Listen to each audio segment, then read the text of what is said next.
क्या तालीम है आपकी? मैं 5वीं क्लास में पढ़ता हूँ। मैं नहीं मानता।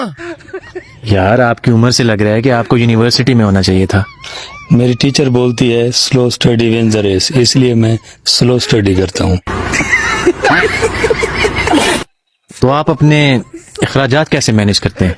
मुझे गार्डनर प्रॉब्लम है। क्या मतलब गार्डनर प्रॉब्लम? मुझे माली मसला है।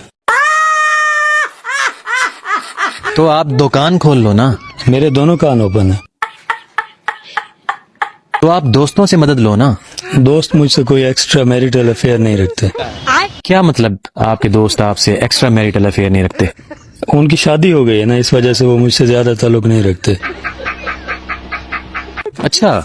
हाँ, मेरे एक दोस्त की आज शादी की पहली बरसी थी, उसने मुझे नहीं बुलाया। फैमिली देखती है, वरना मैं ऐसे ऐसे गाली दूं, ऐसे ऐसे गाली दूं ना। और यार बरसी नहीं होता, एनिवर्सरी होता है। वो ही है एनिवर्सरी।